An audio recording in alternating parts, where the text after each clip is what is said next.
Kyodo News English World。 皆さんこんにちは。こちらは共同通信英文記者のポッドキャストです。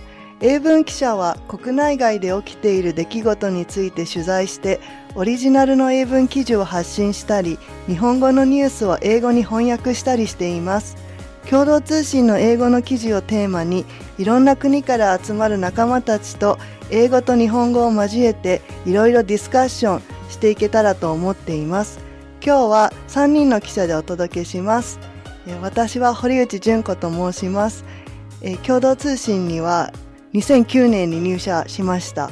2年間ほど松江支局で日本語の部署の記者もしていました。よろしくお願いします。Hi there, everybody. My name is Eduardo Martinez, and I've been here at Kyodo News for about 2.5 years now. I'm originally from Brisbane, Australia. Thank you very much for being here today. はい、山口祐希と申します。私は2021年に海外部に移動してきて、それまでは日本語の記者をしていました。主に経済分野の取材をしています。よろしくお願いいたします。よろしくお願いします。今日はエドさんの記事の紹介です。日本にはパレスチナ人が80人ほど法務省の統計によるといるようですけれども、エドさんが最近取材した日本でのパレスチナ人の記事です。エドさん、見出しを読んでいただけますか？はい。Palestinians in Japan raising voices in defense of their homeland。日本にいるパレスチナ人が祖国のために声を上げているという記事です。では最初のところを読んでいただけますか？はい。On an early spring morning in a suburban Tokyo park, Hanin Siam stands proudly in her tobe, the blooming cherry blossoms around her in stark contrast with the rich red embroidery of the traditional garment from her native Palestine. Siam moved to Japan with her family when she was 7 years old, amid a period of intense conflict in her birthplace of Gaza. I didn't know it wasn't normal until I left, she said, recalling how surprised she was to encounter a world not filled with troops, random airstrikes, the sound of drones, or checkpoints. For Siam, now 27, the Palestinian struggle against Israeli occupation is nothing new. But after the world turned its attention to Gaza following Hamas October 7's attacks last year, Siam gave up much of her ordinary life to dedicate herself to protesting for Palestinian liberation and participating in cultural events to educate others about her people and their history. ありがとうございます。日本でパレスチナについてデモも行われたりしていると思うんですけれども、エドさんはどうしてこの記事を書かれることになったんでしょうか？ Yeah, so I think, like everyone else who's been watching the news recently, this has become a very major topic. And not just as a journalist, but I think as a human being, I think it was just, I found a lot of the images coming out of Gaza to be very confronting. So I was just very curious to know why is this happening? Why is such brutal fighting taking place in Israel and in Palestine? So I also noticed around the same time that a lot of people, I know personally here in Japan, were starting to take part in protests held here.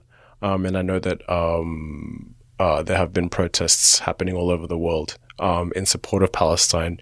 But what I found very interesting was that, I guess in general, people don't perceive Japanese people to be that politically involved in a lot of things. So it was interesting for me to see Japanese people taking part in these protests, but then also starting to see people saying who are Palestinians taking part in them as well. So I just became very curious and wanted to know, who these Palestinians are, how did they wind up in Japan, and what it is exactly that they are protesting for.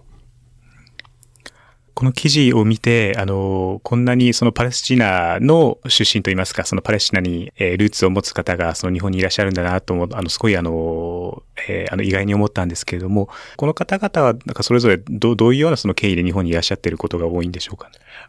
So they're all here for various different reasons actually. Hanin herself is from Gaza, and that is because of her family. She came with her family when she was very young. But then there are other Palestinians here who, well, I guess ethnically you can say they are Palestinian, but they were born outside of Palestine. A lot of what they are protesting about as well is, I guess, goes back to what they call the Nakba, which is what they refer to as the mass displacement from historic Palestine. So a lot of Palestinians were displaced from their homes to make way for the creation of Israel.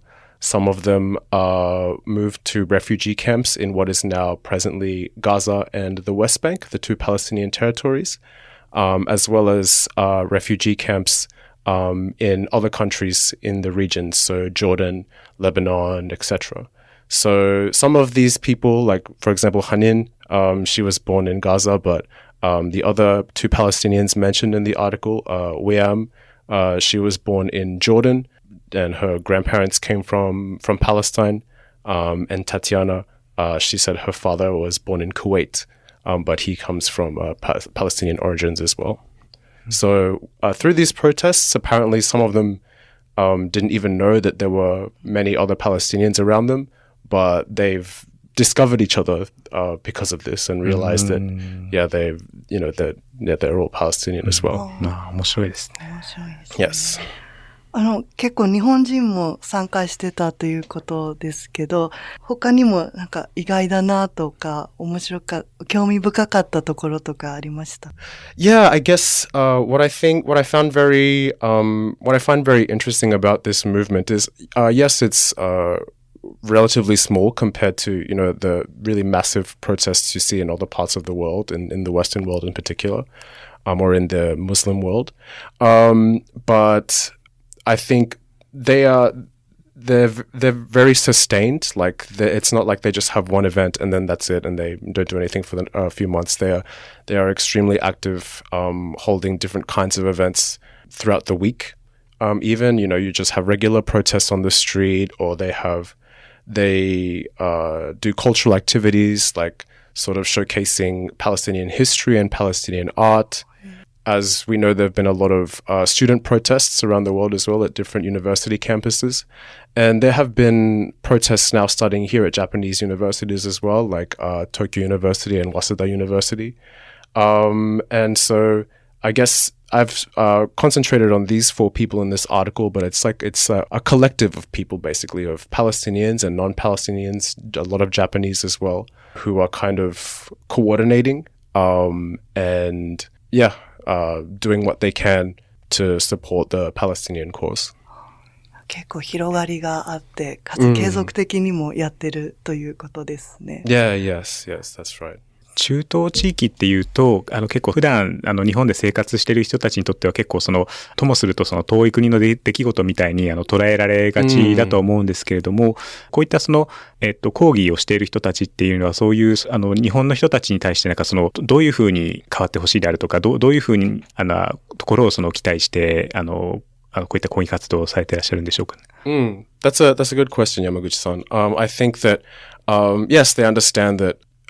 For the Palestinians here who were born outside of Japan, they understand that, they are foreigners here, and they are really trying to, often when it comes to protests and all the content that they make is often both in Japanese and English. So they are very aware that, they need to appeal to a Japanese audience as well. And like I mentioned before, there are a lot of Japanese organizers involved amongst them. I wish it was simply because of the word limit that I couldn't mention more about the Japanese side. I guess when it comes to this conflict, yes, you want to hear opinions from a lot of different people, but you don't really hear much from Palestinians themselves, which is why I decided to center them in this specific story. But there's a huge amount of involvement from Japanese people. So yeah, they are trying to make as much content as they can in Japanese. They are also sort of showing trying to tell everybody what they can do, what can be done from Japan.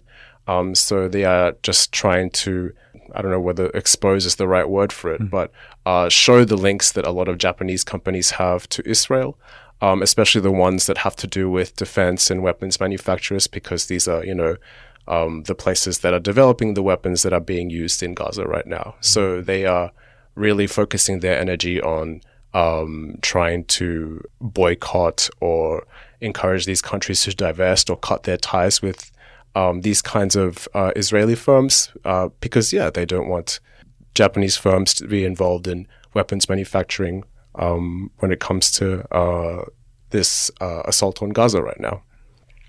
共同通信は日本の通信社なので、こういった国際ニュースをどういうふうに伝えればいいのかなって私もよく考えますけど、そういった日本に求めることとか、日本ならではのっていう視点が入ってると、なるほどなと思ったりします。And like I said, there was a lot I wish I could have included in this article, especially more on the background that Japan has with the region. We have written stories on it before. Japan is very dependent on oil, crude oil from the Middle East. So it wants to maintain a healthy relationship with Middle Eastern countries, but while at the same time, the United States is Japan's biggest ally. Which, of course, the United States is Israel's biggest supporter at this point in time. So Japan finds itself in a very interesting stance where it can't really sort of make a big statement one way or the other. So that's of course the government's official stance on it. But a lot of people on the ground here are kind of sort of reacting simply to the humanitarian crisis that is happening right now. いろんな方をその取材されたかと思うんですけども、エドさんがこの取材を通して一番印象的だったこととか、印象的だった言葉とかそのこととか考え方とかって何か発見ありましたか？It's hard to say because several of them said such profound things, especially when it comes to Palestinians. I think, maybe perhaps when I spoke to Wiam, she said she found it exhausting that Palestinians were referred to as activists, and she said we're not activists, it's just our home. And it's it's not something that in the last few weeks or the last couple of years that they've sort of like decided to take up as a cause. It's very much part of their existence, their whole story. They grew up, a lot of them grew up in a kind of statelessness, but yet they have, their elders, their grandparents and stuff telling them that this is their history. And so they don't want to forget that, and they don't want to, they want to keep continuing that legacy and tradition of resisting and fighting for their people, for their cause. So yes, that's what I think it took a long time for me it took a while for me to sort of realize it that way as well. It's just something that is taking up their entire lives, basically. ありがとうございました。そろそろ終わりの時間がやってきました。共同通信では共同ニュースプラスというサイトで日本や世界で起きた出来事について英語のニュースを発信しています。今日ご紹介した記事も掲載されていますので、ぜひチェックしてみてください。それでは皆さん、See you next time!